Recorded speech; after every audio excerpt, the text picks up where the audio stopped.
Hey everybody. Sorry, I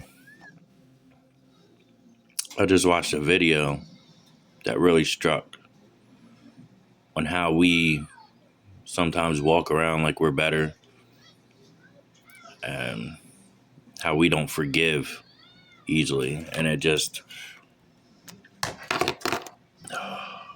this mother was right.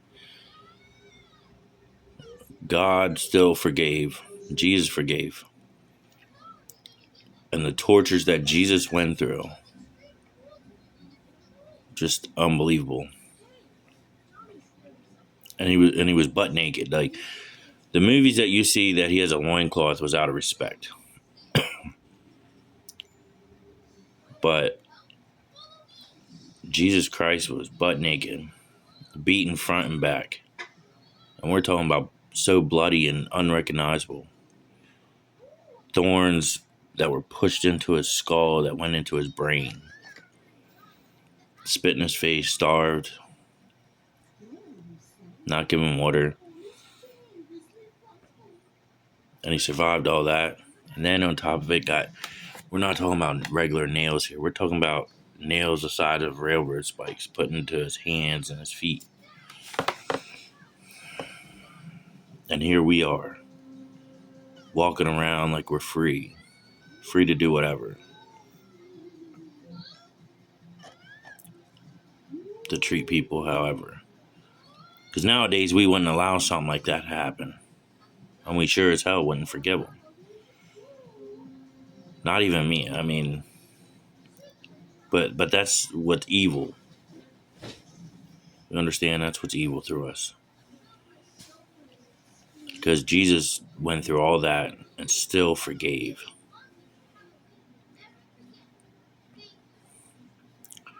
It just baffles my mind on the evil that's going on in this world. And how we're treating life. And I see how these rich people are. They try to be like, oh, I'm doing charities. I'm doing this, I'm doing that. Where? What about the people that we see every day that are on the streets? And I'm not talking about, I know you're going to say, well, they're drug addicts, they're alcoholics. No, there's not all people on drugs or alcohol. But you still can't judge a person because of drugs and alcohol. Something traumatic in their life could have happened. And so they find peace with the drugs or alcohol because that's what numbs it. Don't look at a person as a bad person because they're getting high or getting drunk. Because I know some people that went through some things, introduced to drugs and alcohol, and that's what they use as a pain. Now they're both in sober life. As myself, I was a heavy drug addict. I was an alcoholic, a severe alcoholic. I went through things that I went to drugs and alcohol as a pain solver because at first I started with, alcohol. It numbed the pain somewhat, but I wanted the pain to be gone for good. So I started using drugs. Nothing too crazy, but I used and wasted my life away. And I look back on it and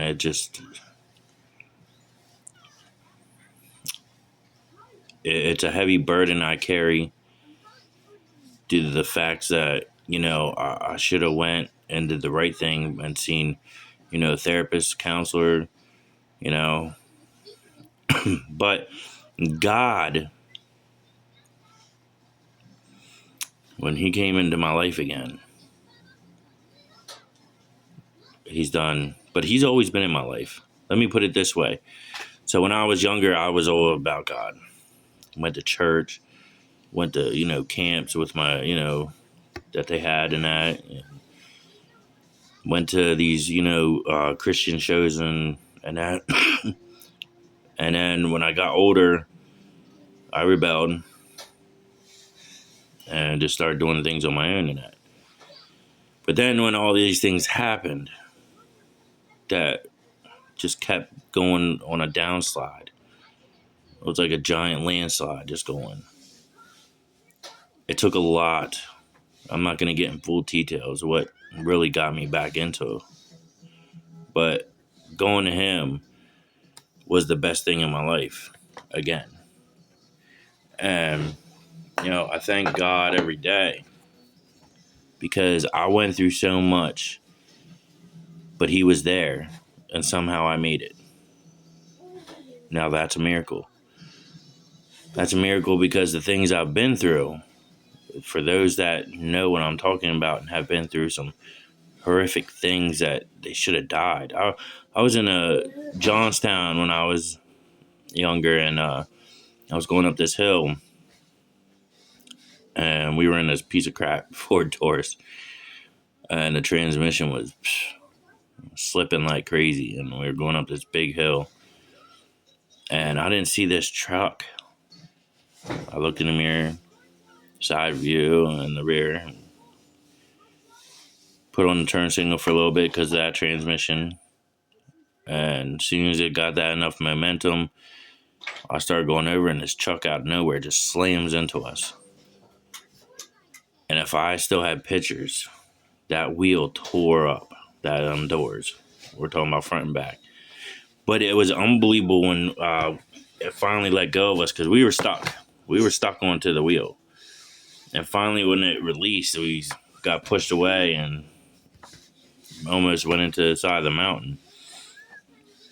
And we got out. State police, the trucker, him and his wife came down to check on us because they finally realized what happened. And we looked at the door, and it looked like an angel. I mean, I kid you not, it looked like an angel was there. And we should have been dead because the way that truck was pulling into the wheel, like the way it was pulling the car, we should have probably went in and got ran over. And then somehow, miraculously though, instead, it pushed. And I think we had a few tiny scratches from the glass breaking.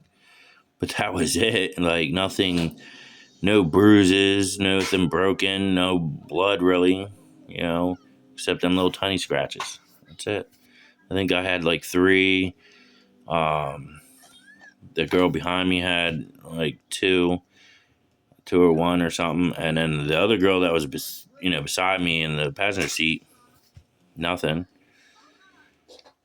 So it just blows my mind. But I know God was there. And, his guardian angel protected me. I was imprisoned. And there were so many times because I didn't know the prison life, and man, you had to stand up for yourself. And a couple of times for me doing that, I almost got stabbed up. But they didn't come to my cell. They didn't nothing. A guy, he thought I was making fun of him. It was actually my cellie. And there's a code to keep your mouth shut. So I didn't tell him my cellie to him. So because he thought it was me, he came in and wanted to fight. And at that time, I wasn't as big as I was now. And we fought. And none of us got hurt. Me and the guy didn't hurt each other. But it just felt a different kind of energy that was evil. But yet, at the same time, I felt something light.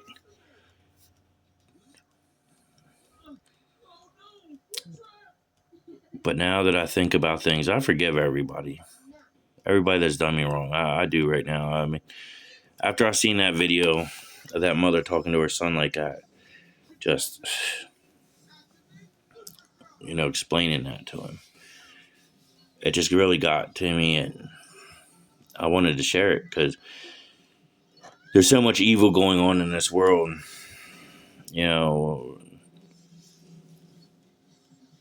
Charlie Kirk's death, you know, we know that's all part of an evil plan.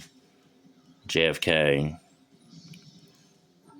and all the rest that have been killed. And now we're talking about Miss Guthrie. I mean, she's a older woman that, you know, is kidnapped, but for what reason? So we got to try and figure that out. But at the same time, think about it. Think what Jesus went through. And yeah, God forgave us. Jesus forgave us. Thank you. Have a nice day. Bye.